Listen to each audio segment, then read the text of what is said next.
할렐루야. 오늘 내가 하나님의 은혜를 패하지 아니하노니 이런 제목으로 말씀을 나누겠습니다. 우리가 성경을 읽을 때 여러분 매일매일 성경 읽으시죠? 우리가 매일매일 성경을 읽어야 합니다. 육의 양식은 매일 먹잖아요. 영의 양식도 매일 먹어야 합니다. 근데 성경을 읽을 때 주님이 우리에게 주신 말씀 중에 가장 부담스러운 구절이 있다면 누가복음 9장 23절일 것입니다. 우리 한번 읽겠습니다. 또 무리에게 이르시되 아무든지 나를 따라오려거든 자기를 부인하고 날마다 제 십자가를 지고 나를 따를 것이니라. 아멘. 이 말씀은 누가복음에만 나오는 게 아니라 마태복음 16장, 마가복음 8장에도 나옵니다. 주님을 믿는다는 것이 그냥 신앙 고백하고 교회만 잘 다니면 되는 것이 아니라는 거예요. 그렇게 되면 너무 좋을 텐데 그렇지가 않다는 겁니다. 주님께서 뭐라고 하십니까? 나를 따라오려거든, 그러니까 나를 믿으려거든 그 말이죠. 자기 부인하고 자기 십자가를 지고 나를 따라와야 한다 그 말입니다. 자기를 부인한다는 것은 자기가 가진 의의를 부인한다, 부정한다 그런 뜻입니다. 내가 갖고 있는 의의는 다 쓰레기라는 거예요. 그게 자기 부인입니다. 내가 적어도 어떤 사람이다 우리가 이런 생각하지 않아요? 그렇잖아요. 우리가 어떤 죄인들을 보면 그 사람을 우리가 욕합니다. 그리고 적어도 나는 그렇지는 않다. 뭐 이런 식으로 우리가 다 생각하잖아요. 그런데 우리가 이제까지 아무리 양심적으로 살아오고 또 크리스찬으로서 어떤 신앙의 의무를 다하는 그런 삶을 살았을지라도 내가 가진 의는 하나님 앞에서 그냥 누더기다. 이렇게 우리가 깨닫는 것. 이게 자기 부인입니다. 이게 쉬운 말이 아니에요. 이사야 64장 6절. 무릇 우리는 다 부정한 자 같아서 우리의 의는 다 더러운 옷 같으며 우리는 다 잎사귀같이 시들므로 우리의 죄악이 바람같이 우리를 몰아가나이다. 어떤 사람은 정결하고 어떤 사람은 부정하다 이게 아니에요. 성경은 모든 인류가 하나님 앞에 다 부정하고 더러운 옷 같다는 겁니다. 우리가 아무리 착하게 살아도 의롭게 살아도 그 의는 그냥 하나님 앞에 서면 그냥 누더기 옷 같다는 것, 더러운 옷과 같다 그것입니다. 고린도전서 4장 4절. 내가 자책할 아무것도 깨닫지 못하나 이로 말미암아 의롭다함을 얻지 못하노라. 다만 나를 심판하실 주는 주시니라. 바울 사도는요, 자기 자신이 자책할 아무것도 깨달을 수 없다는 거예요. 이 말이 뭐냐?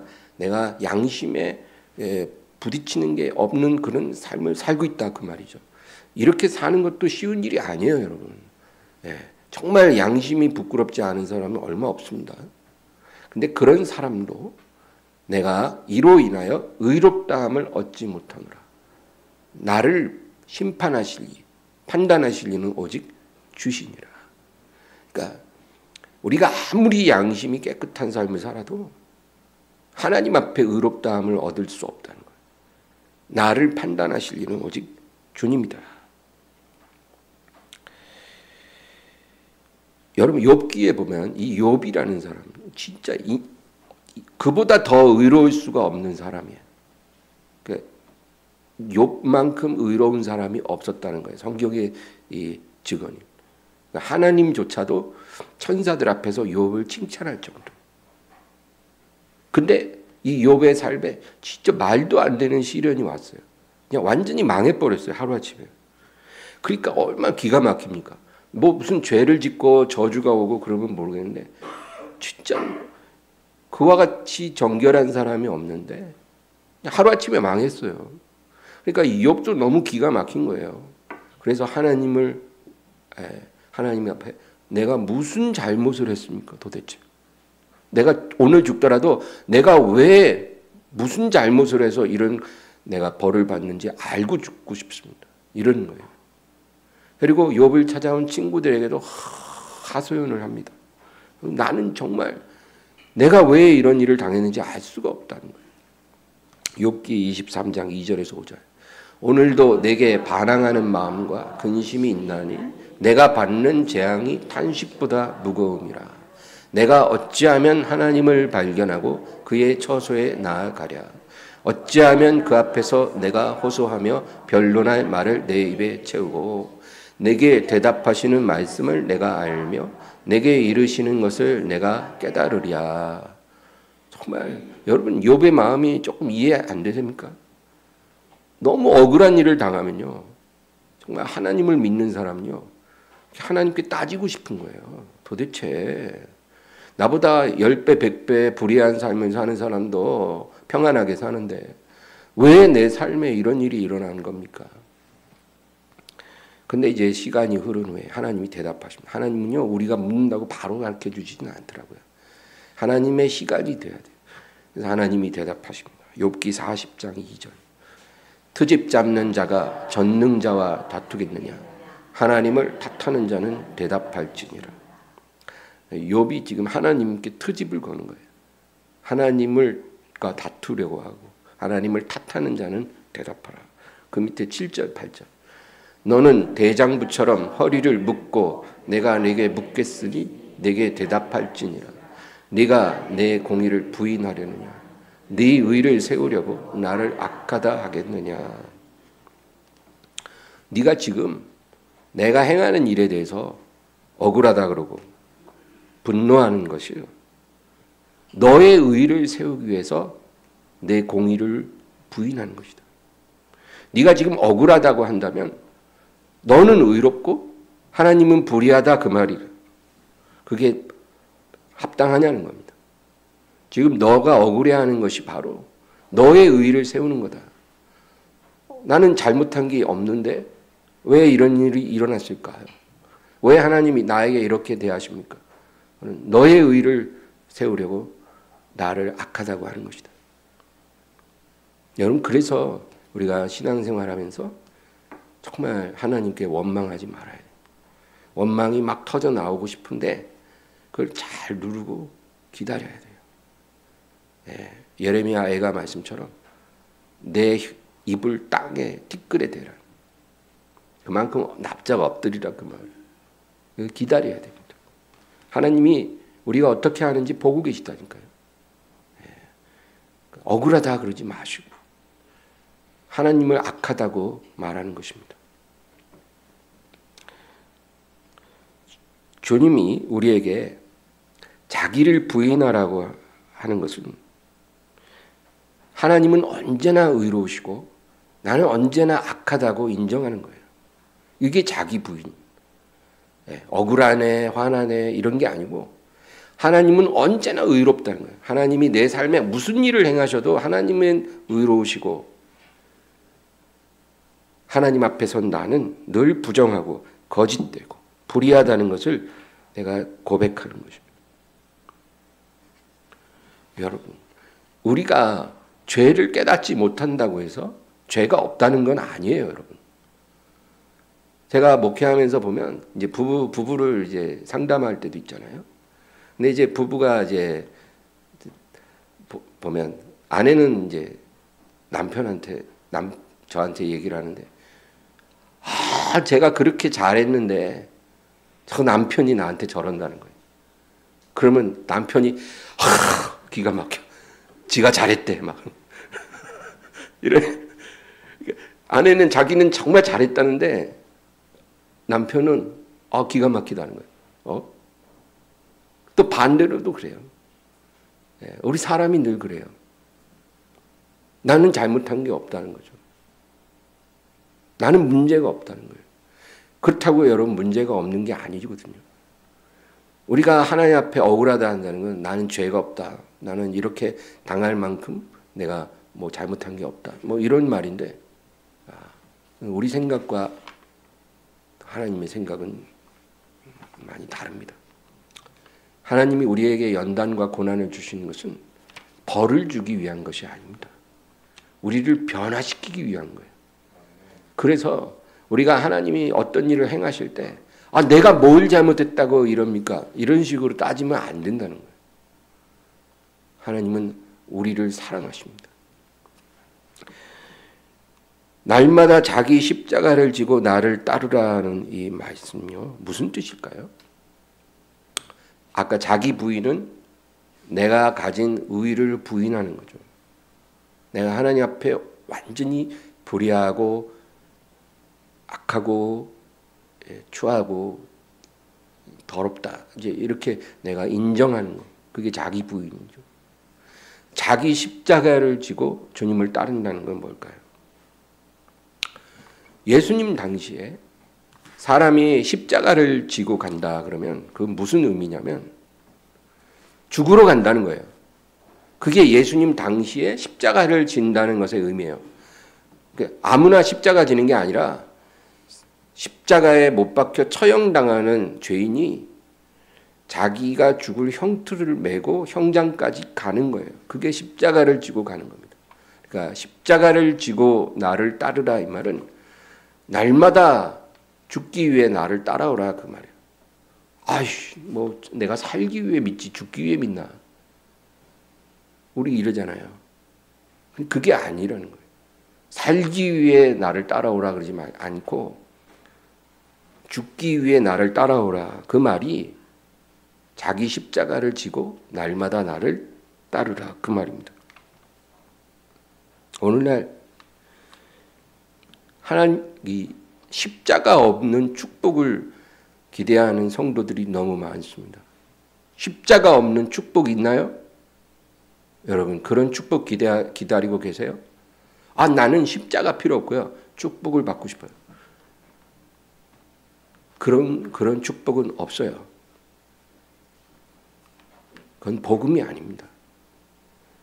누가 우리에게 만약에 너 복음이 뭐냐? 이렇게 물어볼 수 있잖아요. 복음이 뭐냐? 이러면 여러분 어떻게 대답하시고? 그거 그냥 예수님 믿는 거 이렇게 대답하지 마시고요. 예수님과 함께 죽고 예수님과 함께 사는 거예요. 그게 복음입니다. 이렇게 대답하면 아주 정확할 거예요. 복음은 예수님과 함께 먼저 죽고 그 다음에 예수님과 함께 사는 겁니다. 그러니까 십자가를 통해서 구원받고 십자가를 통해서 축복받는 거예요. 근데 십자가 없이 복받고 성공하고 싶은 그런 크리스천들이 요즘 너무 많아졌어요. 그런 건 없습니다. 그건 진리가 아닙니다. 진리 아닌 것을 굳게 믿고 기다리는 것은 여러분 믿음이 아닙니다. 우리는 진리를 믿어야 그게 진짜 믿음이 되는 거예요. 그리고 하나님은 그 믿음에만 응답하십니다. 진리 아닌 것을 믿고 기다리면 그건 하나님의 응답이 올 수가 없는 겁니다. 예수님은 네가 죽으면 살 것이라고 우리에게 말씀하셨거든요. 이것을 믿어야 주님께서 우리를 구원해 주시는 것입니다. 아까 누가복음 9장 23절 다시 읽겠습니다. 또 무리에게 이르시되 아무든지 나를 따라오려거든 자기를 부인하고 날마다 제 십자가를 지고 나를 따를 것이니라. 그 다음 절 24절. 누구든지 제 목숨을 구원하고자 하면 잃을 것이요 누구든지 나를 위하여 제 목숨을 잃으면 구원하리라. 이게 복음입니다. 우리가 제일 듣기 싫은 말인데 이게 제일 중요한 진리예요. 이게 깨달아지지 않으면 우리 헛 믿고 있는 거예요. 아무리 교회를 오래 다녀도 이거 모르고 이게 깨달아지지 않은 크리스찬은요. 이건 지금 껍데기 그냥 무늬만 크리스찬인 거지 진짜 믿음을 갖고 있는 게 아닙니다. 아무리 집사 권사라도 이거 모르면 이거 못 깨달으면 우리는 복음을 따라서 사는 것이 불가능한 겁니다. 죽어야 살 수 있다는 거예요. 죽어야 삽니다. 왜 안 죽으려 합니까? 살고 싶으면 죽으라고 주님이 그렇게 하시잖아요. 죽어야 한다는 거예요. 자꾸 안 죽으려고 하니까, 살라고 하니까 하나님이 자꾸 죽이는 거예요. 죽어라 좀 죽어라. 이러고 고난은 막 계속 파도처럼 보내주시는데 안 죽으려고 그래요. 그렇게 바로 죽어야 되는데 죽어야 산다는 거예요. 여러분, 죽는 게 무엇일까요? 죽고 싶다.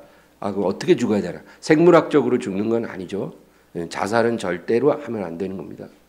그럼 어떤 죽음입니까? 마태복음 7장 13, 14절.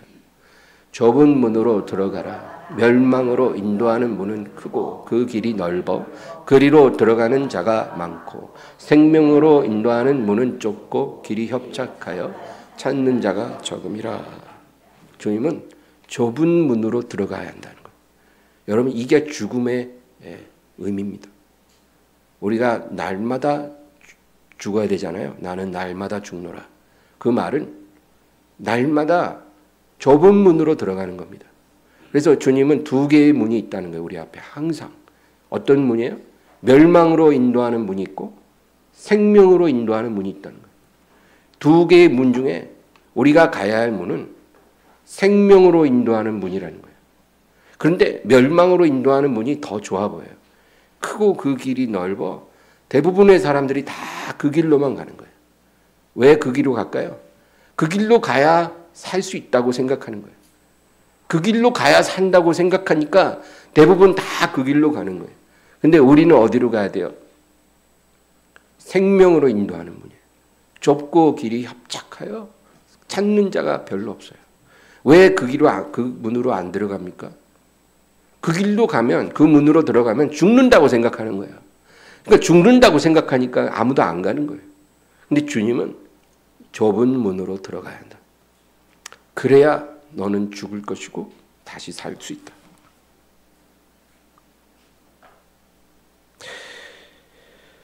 진리를 따라 산다는 것, 복음으로 산다는 것은요, 사는 것을 선택하는 것이 아니라 죽는 것을 선택하는 겁니다. 이게 복음으로 사는 삶입니다. 그것이 십자가의 도예요. 십자가의 도. 죽어야 사는 것. 이게 십자가의 도고 예수님이 우리에게 가르쳐 주신 진리입니다. 다른 진리는 없어요. 다른 진리는 없어요. 그건 진리가 아니에요. 다른 건. 다른 복음은 없어요. 갈라디아서 1장 7절 8절. 다른 복음은 없나니 다만 어떤 사람들이 너희를 교란하여 그리스도의 복음을 변하게 하려 함이라. 그러나 우리가 혹은 하늘로부터 온 천사라도 우리가 너희에게 전한 복음 외에 다른 복음을 전하면 저주를 받을지어다. 다른 복음을 전하는 자들이 있으니까 다른 복음이 없다. 다른 복음을 전하면 저주를 받으라. 그렇게 말하는 거죠. 이 다른 복음이 뭔지 아세요? 죽지 않아도 살 수 있다. 이렇게 말하는 게 다른 복음이에요. 죽는 얘기는 안 하고 사는 얘기만 해요. 하나님 앞에서 죽으라고 말하지 않고 그냥 네가 신앙 고백하고 교회만 왔다 갔다 하면 너에게 하나님이 복 다 주시고 건강도 주시고 천국도 주시고 네가 원하는 거 다 주실 거야. 이렇게 말하는 그게 다른 복음이에요. 죽어야 사는데 안 죽어도 산다고 가르치는 거. 그게 다른 복음. 여러분, 성경을 읽으면 이런 다른 복음은 없어요. 고린도전서 1장 18절. 십자가의 도가 멸망하는 자에게는 미련한 것이요 구원을 받는 우리에게는 하나님의 능력이라. 십자가의 도가 뭐라고요? 이게 복음이죠. 죽어야 산다 이 말이에요. 예수 그리스도 안에서 예수님과 함께 죽고 그러면 예수님과 함께 산다는 거. 근데 이 십자가의 도가요, 믿지 않는 멸망하는 자들에게는 정말 미련한 짓이거든요. 예, 살기 위해서 우리가 사는데 뭐 죽으란다. 너나 죽어라. 이러죠. 우리들이 그들에게는 미련해 보이는 거예요. 여러분, 세상 사람들은 예수쟁이들을, 예수 믿는 크리스찬들 미련하게 봅니다. 우리가 죽기 위해서 좁은 문으로 들어가면 그 사람들이 이해를 못해요. 야, 이게 조금 또라이 아니야? 그러나 구원을 받는 우리에게는 하나님의 능력이다. 하나님의 능력입니다.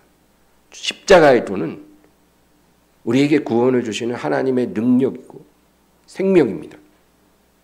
이걸 믿어야 하는 겁니다. 이 진리를 따르라는 겁니다. 그래야 너희가 살 수 있어. 그런데 여러분, 자기 부인하고 자기 십자가를 지고 주님을 따르는 거는요, 하루아침에 되는 게 아니고요, 무수한 실패를 통해서 배워가는 것입니다. 이것이 거룩함입니다. 자기 부인하고 날마다 자기 십자가 지고 주님 따르는 것. 그걸 한마디로, 한 단어로 표현하면 거룩함. 그래서 여러분, 구원과 거룩함 좀 달라요. 우리가 구원받는 거는 믿음으로 단번에 받을 수 있어요. 정말 우리가 예수님을 진실하게 믿고 주님을 고백하면 우리가 그 순간 우리가 구원받습니다. 구원은 단번에 받을 수 있는 거예요. 어떤 사람도, 어떤 죄인도 진실된 믿음으로 주님을 믿으면 단번에 받는 거예요. 그러나 거룩함은 이건 단번에 얻을 수 있는 게 아니고요, 불가능하고요, 우리 일평생 수없는 실패와 넘어짐을 통해서 이루어가는 겁니다. 이게 거룩함이에요. 거룩하게 산다는 건 무엇을 의미할까요? 우린 거룩함 그러면 내가 이제까지 자주 넘어지던 어떤 죄들을 다시는 더 이상 짓지 않는 것, 이런 식으로 생각하기 하죠. 내가 술을 못 끊어. 아무리 노력해도 안 되는데 어느 날 내가 술을 완전히 끊을 수 있다면 나 좀 거룩해지지 않을까. 이런 식이에요. 내가 넘어지는 죄를 더 이상 짓지 않는 것, 이런 것만을 우리가 거룩함이라고 생각하는 것이 아니고요, 매일 매순간 나의 뜻, 나의 이익보다 하나님의 영광을 선택하는 것이 거룩함입니다. 매일의 삶 속에 나의 이익보다 하나님의 영광을 선택하는 거예요. 여러분, 우리 삶 속에 매일매일 우리는 이런 선택을 할 수 있습니다. 나의 이익보다는 하나님의 영광을 선택하리라. 그건 다양한 장소에서 다양한 모양으로 우리에게 나타나거든요. 이것이 바로 거룩한 삶입니다. 근데 이게 하루아침에 우리가 원한다고 되는 게 아니고 일평생 수없는 실패를 반복하면서 우리가 배워가는 것입니다. 원한다고 쉽게 되는 게 절대로 아닙니다. 이렇게 되려면요, 하나님의 말씀이 지속적으로 우리 영에 들어와야 됩니다. 우리 머릿속에 잠깐 들어왔다가 그냥 휙 사라지고 그런 게 아니고요, 하나님 말씀이 우리 영에 들어와야 돼요. 영에 들어오게 하려면 우리가 믿어야 돼요. 안 믿으면 그냥 귀로 듣고 한 귀로 듣고 한 귀로 나가게 돼 있어요. 말씀. 마귀가 절대로 그 말씀을 가만두지 않고 바로 뺏어가요. 근데 우리가 그 말씀을 믿음으로 받으면 그게 우리의 영까지 들어옵니다. 그리고 이렇게 우리의 영이 하나님의 말씀을 지속적으로 계속 받아들이다 보면은 우리 마음에서 전쟁이 일어납니다. 예. 하나님 말씀이 우리 영에 계속 들어오면 전쟁이 일어나기 시작해요. 우리 마음에서 전쟁터가 일어나요. 육신의 소욕과 성령의 소욕이 부딪힙니다. 내가 너희에게 이른 말이 영이요 생명이라 그랬잖아요. 그러니까 하나님 말씀이 우리 영이 들어오면 성령께서 그 말씀으로 우리를 이제 변화시키기 시작하거든요. 그러면 우리 안에 계신 성령의 뜻과 그리고 원래 우리가 순종하던 우리 육체의 욕망이 우리 마음속에서 부딪힙니다. 내가 하나님 말씀대로 이렇게 살아야 되겠는데 내 몸은 자꾸 반대로 네가 하던 대로 하라고 말하는 거예요. 그래서 이 두 가지 욕망이, 이 두 가지 이 힘이 내 마음속에서 부딪힙니다. 여러분, 그런 부딪힘이 일어나는 것은 너무나 당연한 거예요. 그래서 크리스찬들은 갈등 속에 살 수밖에 없어요.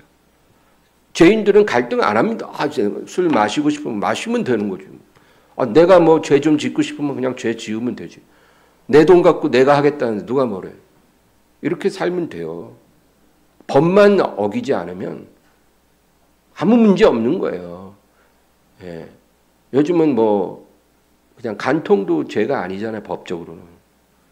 그러니까 법만 어기지 않으면 되는 거야. 누가 뭐라 하겠어. 동성애를 해도 내가 성소수자로 살겠다는 누가 나한테 뭐라 하겠어. 그러나 하나님의 사람요. 하나님의 말씀이 성령 안에서 우리에게 임했기 때문에 그것과 우리 육체의 욕망이 부딪힐 수밖에 없어요.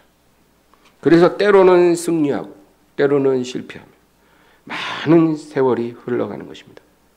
그래서 하나님의 말씀이 우리 안에서 점점 더 강해져서 성령께서 다스리시는 권능이 이 육체의 욕망을 제압할 때 우리는 거룩해져 가는 것입니다.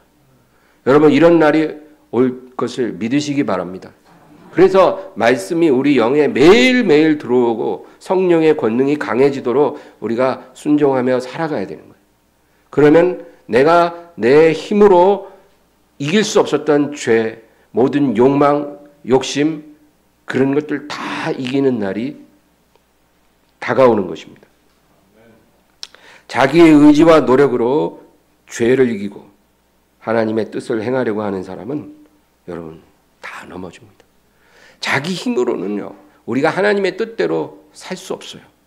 그렇게 하는 족족 다 실패할 것입니다. 내 힘으로 거룩한 삶을 이룰 수 없다는 것을 깨달을 때까지 우리는 계속 실패할 것입니다. 로마서 7장 15절에서 17절 내가 행하는 것을 내가 알지 못하노니 곧 내가 원하는 것은 행하지 아니하고 도리어 미워하는 것을 행함이라. 만일 내가 원하지 아니하는 그것을 행하면 내가 이로써 율법이 선한 것을 시인하노니 이제는 그것을 행하는 자가 내가 아니요 내 속에 거하는 죄니라. 내가 원하는 선을 행하지 않고 내가 원하지 않는 악을 행하게 된다면 그것은 내 안에 있는 이 죄의 실체가 드러나는 거예요. 내가 원치 않는 그 악을 나로 행하게 하는 그 죄의 권능, 그 죄의 권능이 그 실체를 드러내는 거예요. 그러므로 내가 율법에 선한 것을 시인한다 이 말은 여러분 율법이라는 것은 거울이거든요. 우리가 얼마나 영적으로 죄악되고 더럽고 추한지를 있는 그대로 비춰주는 영적인 거울로 하나님이 율법을 주신 거예요. 그래서 율법을 통해야만이 그 거울로 우리를 비출 때만이 우리가 죄인 된 것을 우리가 깨달을 수 있잖아요.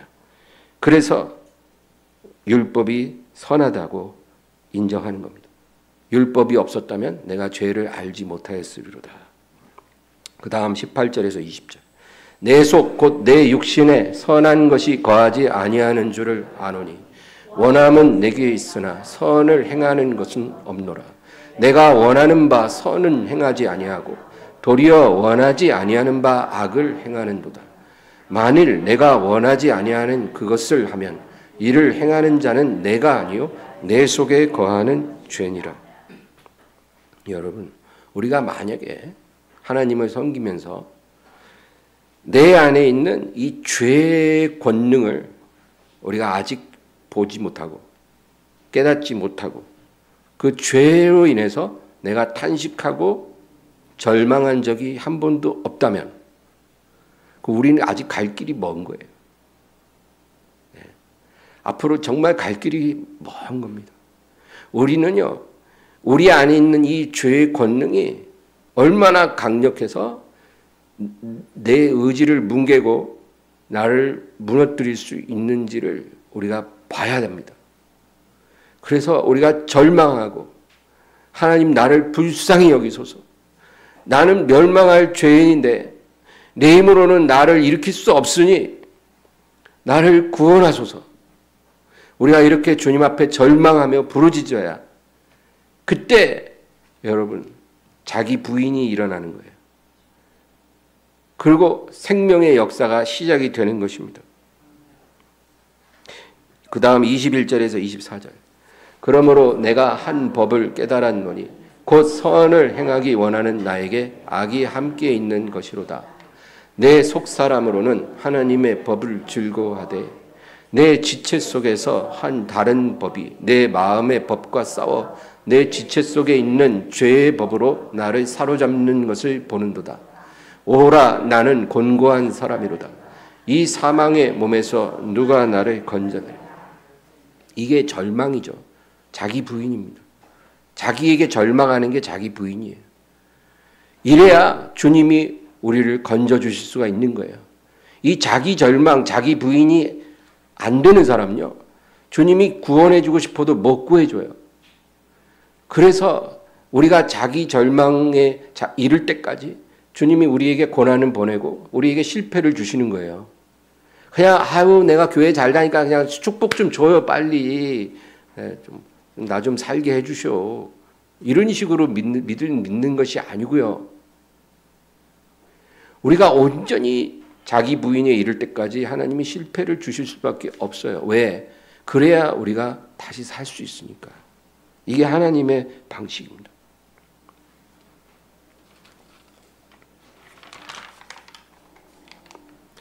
성령의 생명의 역사는 자기 부인에서 시작된 거예요. 우리가 자기에게 절망할 때, 그리고 주님을 부르짖을 때, 그때 한 알의 밀이 죽는 순간입니다. 한 알의 밀이 그때 죽어요. 그렇게 안 죽는 그 밀알이 그때 죽는 겁니다. 자기 부인이 일어나면 참된 회개가 따라옵니다. 참된 회개. 이 참된 회개는요, 영적 회개예요. 우리는 회개 그러면 내가 오늘 어떤 실수를 저질렀으니까 오늘 그거 하나님 앞에 용서해달라고 해야지. 우리가 이런 것만 회개라고 생각하면 안 돼요. 진정한 회개는 내가 하나님 앞에 얼마나 가련하고 가난하고 비천하고 악한지 그것을 깨닫고 절망 속에 부르짖는 게 그게 참된 회개입니다. 그렇게 해야 하나님이 우리를 일으켜 주시고 새 사람으로 변화시키시고 새 사람으로 변화될 만큼 하나님이 우리의 삶의 위로와 은혜도 베풀어 주시고 복을 내려 주시는 것입니다. 예수님이 제자들에게 오늘 밤 너희가 다 나를 버리리라 그렇게 말씀하시니까 이 나서기 좋아하는 베드로가 뭐라 그래요?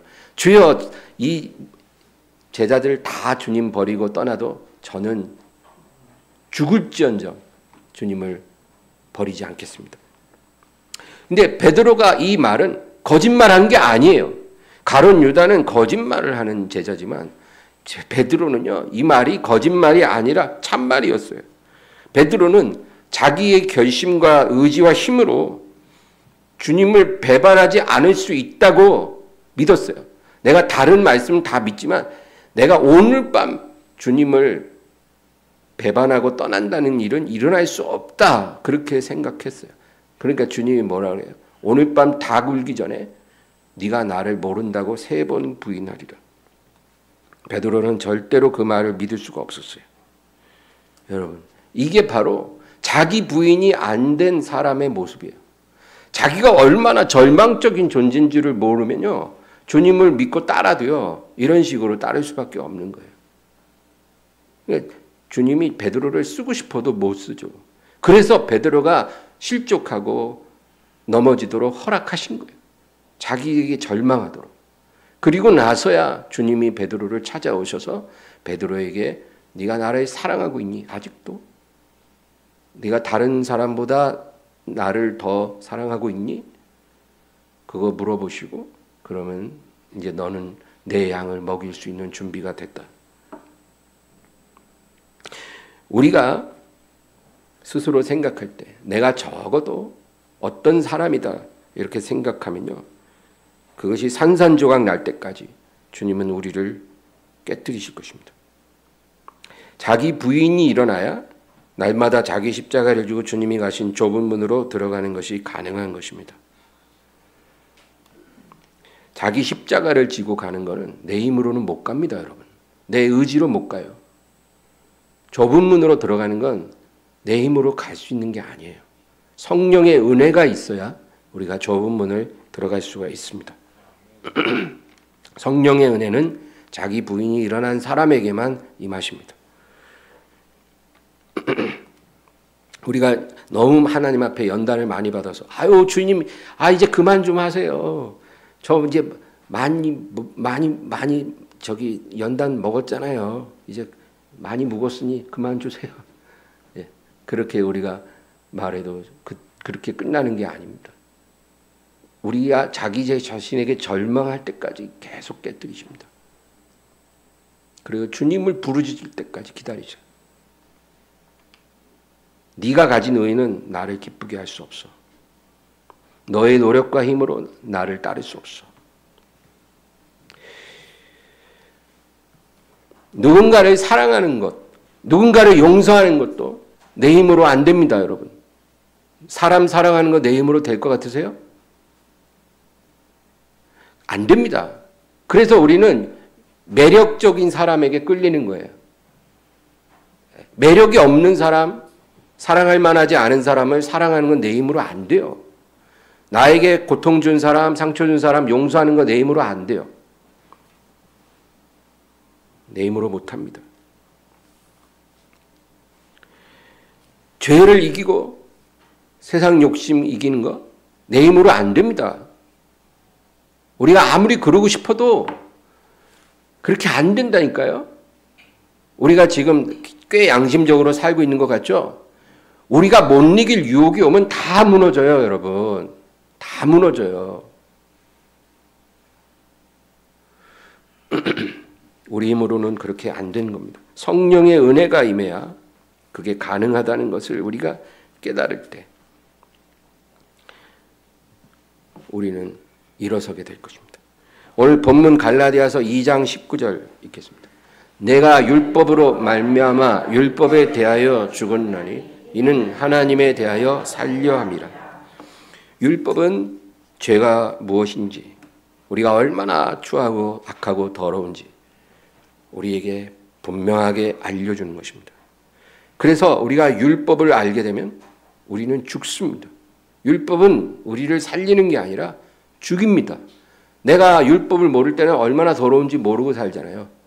예? 이 얼굴에 아주 검댕이 착 묻었고 막 더러운 거 묻었는데 거울 안 볼 때는 내가 그거 모르니까 그냥 히히거리고 다니다가 거울 한번 보고 기겁을 하고 내가 오늘 이러고 다녔어? 이럴 거 아니에요.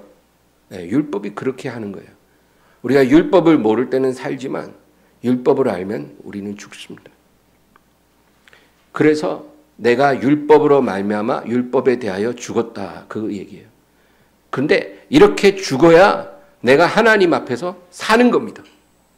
율법을 통해 죽은 사람만이 하나님 앞에서 살 수 있다, 그 말씀입니다. 그 다음 20절.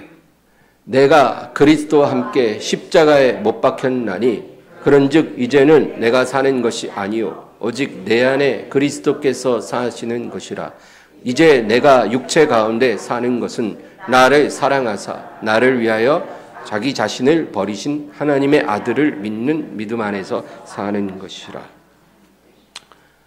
내가 그리스도와 함께 십자가에 못 박혔다, 그거는 내가 예수님과 함께 십자가에서 죽었다, 그거죠. 내가 죽었기 때문에 예수님과 함께 살 수 있는 거예요. 그래서 이제 내가 사는 것은 내 안에 내가 사는 게 아니라 내 안에 그리스도께서 사신다는 거예요. 예수님이 내 안에 살고 계십니다.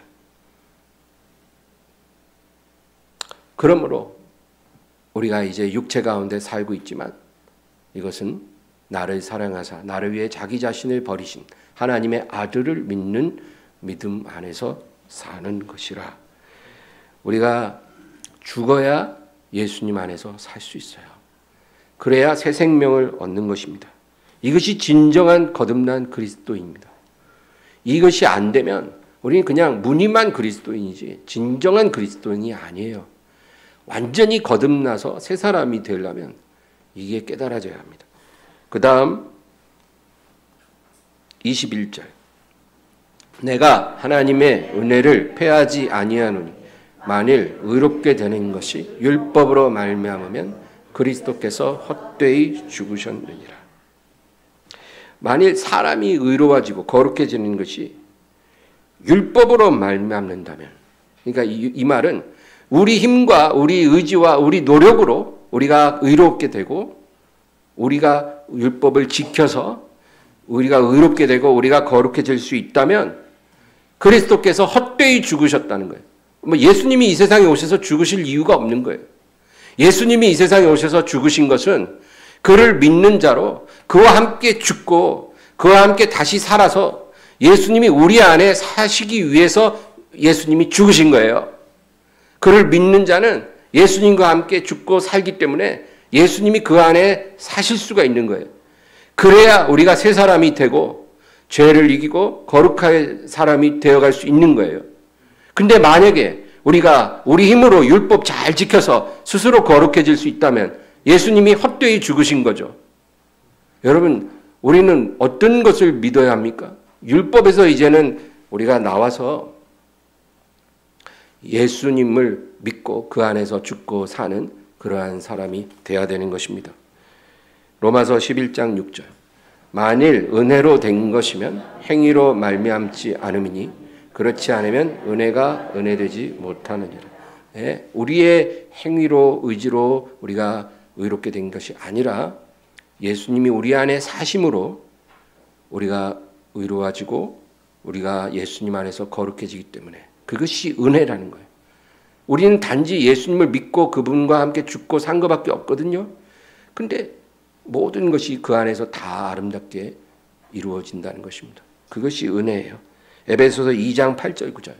너희는 그 은혜에 의하여 믿음으로 말미암아 구원을 받았으니 이것은 너희에게서 난 것이 아니요 하나님의 선물이라. 행위에서 난 것이 아니니 이는 누구든지 자랑하지 못하게 함이라. 우리가 주님 앞에서 자랑할 게 없어요. 하늘나라 가면 자랑하는 사람은 못 들어갑니다. 오직 예수님만 자랑하고 그분께 영광 돌리고 찬양하는 성도만 하늘나라에 들어가겠죠. 고린도전서 5장 10절. 그러나 내가 나 된 것은 하나님의 은혜로 된 것이니 내게 주신 그의 은혜가 헛되지 아니하여 내가 모든 사도보다 더 많이 수고하였으나 내가 한 것이 아니요 오직 나와 함께 하신 하나님의 은혜로라. 사도 중에 가장 위대한 사도, 기독교 역사상 가장 훌륭한 하나님의 사람인 바울도 나의 나된 것은 하나님의 은혜라는 거예요. 그래서 내가 어떤 사도보다 더 많이 수고했지만 이건 내가 한 게 아니에요. 나와 함께 하신, 내 안에 계신 예수 그리스도께서 하신 것이라는 거예요. 나를 통해서. 그러니까 이게 은혜죠. 내가 한 게 아니에요. 하나님의 은혜로 한 것입니다. 하나님의 은혜로 오늘의 내가 있고 앞으로의 나도 있을 것입니다. 여러분, 이런 고백이 우리의 고백이 될 때 이게 진정한 그리스도인입니다. 이 진리로 승리하기를 주의 이름으로 축원합니다. 하나님 아버지 감사합니다. 오늘도 주님을 의지하게 하시고 예수 그리스도가 우리 안에 사심을 믿고 예수님과 함께 죽고 예수님과 함께 살게 하여 주시옵소서. 자기를 부인하는 자가 되게 하시고 내가 가진 의의는 하나님 앞에 설 수 없다는 걸 깨닫게 해주시고 날마다 내 십자가를 지고 죽기 위해 주님을 따르게 하소서. 그래야 산다고 하셨으니 주여 좁은 문으로 들어가게 하여 주시옵소서. 좁은 문으로 들어가게 하여 주시옵소서.